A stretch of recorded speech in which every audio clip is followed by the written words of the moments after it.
कैसे हैं आप? नमस्कार सर। कैसे हैं? बहुत दिनों बाद मुलाकात हुई आपसे। हाँ सर, आपसे मुलाकात करके बहुत अच्छा लगा। काफ़ी दिनों के बाद आपने हमें याद किया।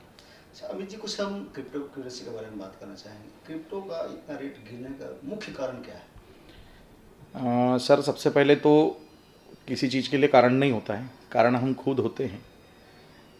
सबसे पहले तो हमें देखना चाहिए कि इस आभासी मुद्रा को इस दुनिया की आवश्यकता कितनी है।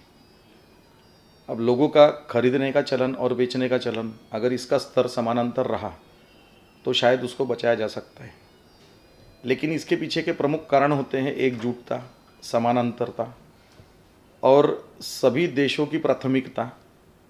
अगर वो एक ही जैसा सोचते हैं तो शायद आज ये आभासी मुद्रा का स्तर इतना नीचे नहीं जाता। कुछ देशों में इसे आने वाला फ्यूचर देखा जा रहा है, लेकिन कुछ देशों में आज भी इसे एक्सेप्ट करने के लिए बहुत विचार किया जा रहा है, और उसमें से प्रमुखता से हमारा भारत देश है। मैं आज बहुत खुश हूँ कि माननीय प्रधानमंत्री जी ने और हमारे देश के नागरिकों ने इस आभासी मुद्रा को बहुत बड़े स्तर पर एक्सेप्ट करने का आज निर्णय लिया है। आप देख सकते हैं कि पिछले एक महीने से हम पायलट प्रोजेक्ट सीबीडीसी के रूप में बैंकों में डिजिटल करेंसी का चलन देख रहे हैं। इससे प्रमुखतः क्रिप्टो के ऊपर आने वाली जो तकलीफ़ें हैं वो यही है कि लोगों का असमंजस्य अभी भी ख़त्म नहीं हो पा रहा है कि मैं इसे खरीदूं या इसे बेचूं। डर ये हमेशा से फंजेबल टोकन में बना रहता है, जिसके वजह से एक पैनिक सेल मार्केट में रेडी होता है, जिसकी वजह से लोग इसे बेचना ही पसंद करते हैं। आज हम देख सकते हैं कि दुनिया की सबसे प्रमुख डिजिटल करेंसी जिसे बिटकॉइन कहा जाता है, जिसने 2021 में अपना आकस्मिक सबसे ज़्यादा बड़ा स्तर गठित किया था, लगभग 65 लाख रुपए से आज अगर हम देखें तो वो 12 से 18 लाख के बीच में ट्रेड कर रहा है। तो हम देख सकते हैं कि जिन्होंने इसे 50 लाख, 60 लाख या 40 लाख में ट्रेड करने के लिए लिया होगा, आज सेलिंग प्रेशर बहुत ज़्यादा होने के कारण वो आज इतने नीचे ट्रेड कर रहा है। तो सर, जब दुनिया का सबसे महत्वपूर्ण और मजबूत टोकन इस स्थिति में है तो हम समझ सकते हैं कि दुनिया में क्रिप्टो का चलन अब कौन से स्तर पर जा रहा है। और उसके पीछे का प्रमुख कारण होता है सर कि लोग किसी नई चीज़ को एक्सेप्ट तो करते हैं, उसकी नॉलेज लेने के लिए वो काफ़ी डर सा रहता है उन्हें। लेकिन मुझे ऐसा लगता है हमेशा से कि दुनिया में अगर किसी भी चीज़ में आगे बढ़ना है तो अपनी नॉलेज को मजबूत करना काफ़ी ज़रूरी है। हमें टेक्नोलॉजी तो समझ में आती है, लेकिन उसे यूज़ कैसा करना है इसके बारे में आज भी नॉलेज नहीं है। इसीलिए कुछ कुछ चीज़ें जो है अगर वो नीचे की तरफ जा रही है, अगर उसका स्तर इतना नीचे हो रहा है, तो मैं मानता हूँ कि उसके प्रमुख कारण सर सिर्फ हम हैं।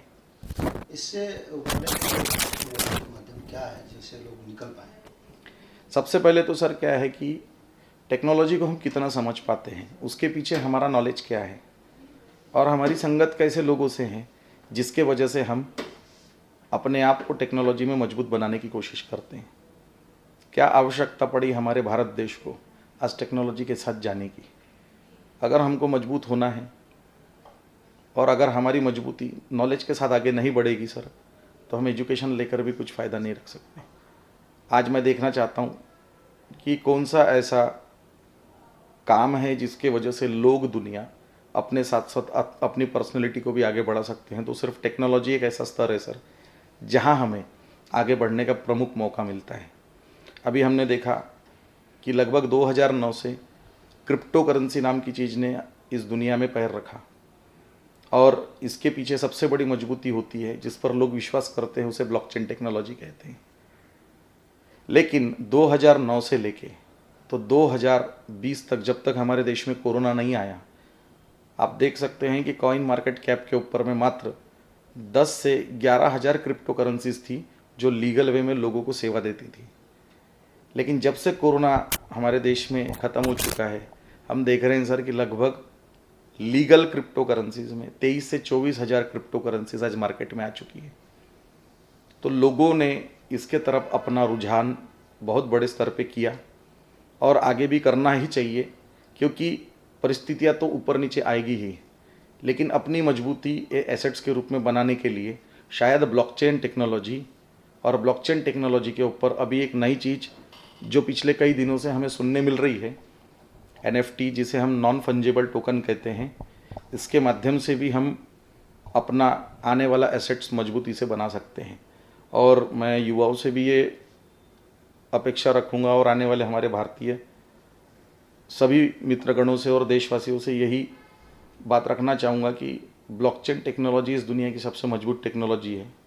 और मित्रों, इस क्षेत्र के माध्यम से चाहे क्रिप्टो करेंसी हो, अगर आप ट्रेड जानते हो और आप मार्केट का ऊपर नीचे होने वाला स्तर झेलने की ताकत रखते हो, तो आप क्रिप्टो करेंसी के ट्रेड के साथ चले, जो कि हमारे देश में लीगल है। एवं अगर आपको किसी प्रकार का डर है, आपको ऐसा लगता है कि मुझे टेक्नोलॉजी समझने में कई समय लग सकता है, तो हमें NFT के साथ में जाना चाहिए, क्योंकि NFT एक ऐसा प्रावधान है कि जो हमारे जीवंत होने का, भले ही वो फिजिकल नहीं है, लेकिन हमारे जीवंत होने का प्रमाण वो देखती है। इसके पीछे मेटावर्स बहुत बड़ी दुनिया है, जिसके माध्यम से आप अपनी NFTs को वहाँ रख सकते हैं। तो आने वाला सर, जो मैं देख पा रहा हूँ, पिछले 3 से 4 महीने से मैं देख पा रहा हूँ कि लोगों का रुझान NFT की तरफ काफ़ी बड़ा सा है, और ये सबसे अच्छा मौका है कि हम अपने एसेट्स को मजबूत बना सकते हैं। सर अमित जी, इतने बड़े देश में, इतने बड़े जनसंख्या वाले देश में टेक्नोलॉजी उपयुक्त है या नहीं? आज देख सकते हैं सर आप कि हमारे जनसंख्या को, कि हम 135 करोड़ जनता हो चुके हैं। आज 135 करोड़ जनता के लिए मात्र सेंट्रलाइज्ड एक ही प्रधानमंत्री, जो सभी के सपने पूरे करने के लिए अच्छी योजनाओं का प्रबंधन कर रहे हैं। लेकिन मुझे ऐसा लगता है कि फिजिकल स्तर पर हम एक दूसरे के ऊपर ही डिपेंड रह जाएंगे। तो टेक्नोलॉजी एक ऐसा माध्यम है जिसके माध्यम से हम आगे बढ़ सकते हैं। तो जनसंख्या जिसके माध्यम से मायने नहीं रखती। बहुत कम समय में सर टेक्नोलॉजी ने लोगों के मन में जगह बनाई है। एक ज़माना था कि लोगों को इस चीज़ को समझने के लिए समय लगता था, लेकिन आज एक अशिक्षित या फिर सुशिक्षित दोनों स्तर के भारतवासियों के पास में आप देखेंगे टेक्नोलॉजी के रूप में मोबाइल ये बड़े स्तर पर काम करता है। लेकिन मोबाइल में भी वो कौन सी चीज़ है जिसके वजह से मैं अपने एसेट्स बना सकता हूँ, अपनी स्थिति को मजबूत कर सकता हूँ, इन सभी का नॉलेज लेने के लिए आने वाला समय सभी को तैयार रहना चाहिए कि उसने टेक्नोलॉजी में अपना स्तर बनाए। और मुझे ऐसा लगता है सर कि सीखने का एक बहुत अच्छा मौका आज भारत में भी हमको मिला है कि क्यों ना हम ब्लॉकचेन टेक्नोलॉजी के साथ आने वाली मेटावर्स, क्रिप्टो करेंसी, NFTs, इसके बारे में प्रॉपर नॉलेज ले। क्योंकि देश दुनिया में तो है ही है सर, लेकिन हमारे देश ने भी आज CBDC के रूप में डिजिटल करेंसी में अपना वर्चस्व बनाने का जो एक नया स्थान लिया है। तो हम देख सकते हैं कि कुछ चुनिंदा शहरों में और कुछ चुनिंदा बैंकों में आज हम डिजिटल करेंसी के साथ व्यवहार करना शुरू कर सकते हैं। तो ये धीरे धीरे जिस प्रकार से कंप्यूटर का युग हमारे देश में आया था, उसी प्रकार से सर डिजिटल करेंसी का भी युग हमारे देश में आ चुका है। सो मैं देखता हूँ कि सर अगर हम इसको प्रॉपर नॉलेज के साथ लेकर चले और इसकी प्रॉपर ट्रेनिंग्स और प्रॉपर जानकार लोगों के बीच पर बैठकर आने वाले स्तर को मजबूत करने की कोशिश करें, तो सर देश के युवा के लिए ये बहुत अच्छी बात है कि लोगों ने टेक्नोलॉजी की तरफ अपना रुख करना चाहिए। एक बात बताइए, अभी तक तो क्रिप्टो करेंसी कुछ लोग समझ चुके हैं कि क्रिप्टो करेंसी ट्रेड पर जाकर ट्रेडिंग किए, खरीदे बेचे, बट NFT क्या है? NFT को लोग कैसे परचेज कर सकते हैं? NFT के पास कैसे पहुंच सकते हैं? एक साधारण सा सवाल है सर कि मुझे गोल्ड समझता है, मुझे प्रॉपर्टी समझता है। अगर मुझे अपने देश में रहना है तो मुझे गोल्ड और प्रॉपर्टी ये दोनों ही फिजिकल एसेट्स दिखते हैं, जिसे हम फ्यूचर के लिए अपने पास जमा करके रखते हैं कि मुझे फ्यूचर में इसको गिरवी रखकर या इसे बेचकर अपनी स्थिति को मजबूत कर सकते हैं। लेकिन सर मैं उसका डिजिटल रूप बताना चाहता हूँ कि हम उसको सिर्फ एक आधार पकड़ें कि अगर आपके पास गोल्ड है, ये फिजिकल है, तो आपके पास में क्रिप्टो ट्रेड करने के लिए वैलेट में है, इसका मतलब वो भी एक प्रकार का डिजिटल गोल्ड है। बस सर दूसरा साइड हम अगर देखें तो प्रॉपर्टी जिस प्रकार से फिजिकल है, उसी प्रकार से सर एक NFT नाम की चीज़ है, नॉन फंजेबल टोकन। मैं आपको इसके बारे में बता दूं सर, नॉन फंजेबल चीज़ का मतलब है कि जिसका प्राइस कभी भी नीचे नहीं जाता।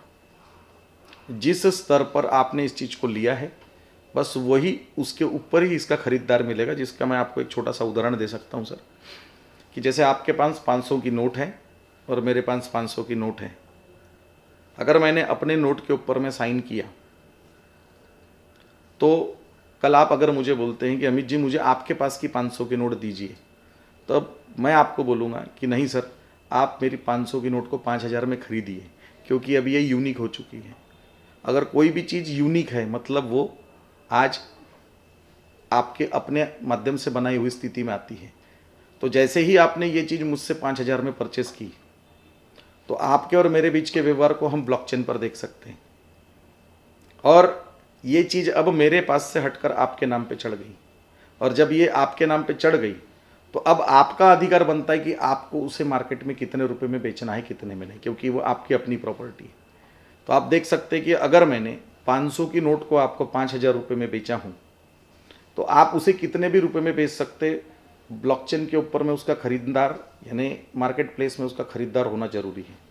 और अगर आपका प्राइस उन्हें पटता है तो शायद वो आपसे वो चीज़ को खरीद भी सकते हैं।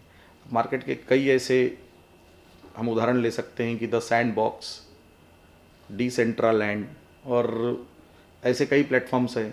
और अभी मार्केट में एक बहुत अच्छा प्रोजेक्ट आया है जो धूम मचा रहा है, द सॉइल वर्स के नाम से। आज हम देखते हैं कि बहुत अच्छी स्थिति में वो आज मार्केट के अंदर में वर्कआउट कर रहे हैं।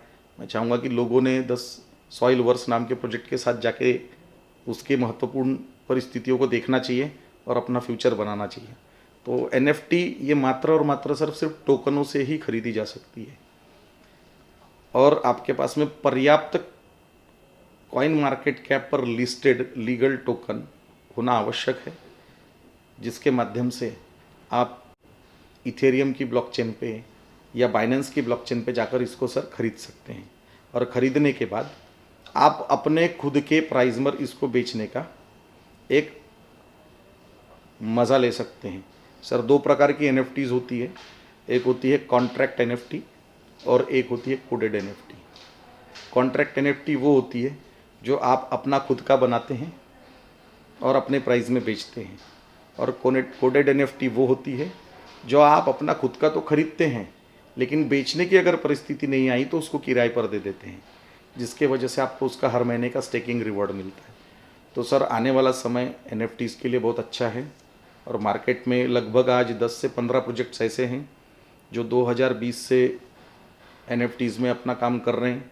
लेकिन पिछले कुछ महीनों से मैं मार्केट में देख पा रहा हूँ, ब्लॉकचेन्स पर देख पा रहा हूँ कि द सॉइल वर्स नाम का जो प्रोजेक्ट है, जिसका शॉर्ट फॉर्म TSV है, उसका प्रोटोकॉल ERC-721 ब्लॉकचेन है माय डियर फ्रेंड, और आज वो मल्टी चेन में बाइनेंस की ब्लॉकचेन पर आपको अवेलेबल मिलेगा। आप ऐसे प्रोजेक्ट की स्टडी कीजिए, अपने एसेट्स को मजबूत करने की कोशिश कीजिए और टेक्नोलॉजी के साथ जाकर अपना फ्यूचर बनाएं, ऐसी मैं आप सभी से रिक्वेस्ट करता हूं, क्योंकि आने वाला समय सिर्फ और सिर्फ टेक्नोलॉजी का है। आने वाले जनरेशन के लिए क्या है भविष्य है या? सर किताबें तो सभी पढ़ते हैं, डिग्रियां तो सभी लेते हैं, लेकिन डिग्री के स्तर पर आज सिर्फ नौकरी मिल सकती है। लेकिन एक अशिक्षित व्यक्ति भी अगर टेक्नोलॉजी का नॉलेज रखता है तो अपनी एसेट्स को और अपनी ताकत को मजबूत बनाने के लिए सिर्फ एक ऐसा टेक्नोलॉजी ही स्थान है जहां पर आपको हर प्रकार के रिस्पेक्ट, हर प्रकार की मजबूती, अपने एसेट्स की मजबूती, अपने सोच की मजबूती, अपने सोशलाइजेशन को और अपने पूरी से पूरी नॉलेज को मजबूत करने का एक प्रमुख जगह आज मैं मानता हूँ सिर्फ टेक्नोलॉजी है। तो फ्यूचर में डिग्रीज और डिप्लोमास को उतनी वैल्यू नहीं रहेगी जितनी आपकी नॉलेज को वैल्यू रहेगी sir in the part of technology.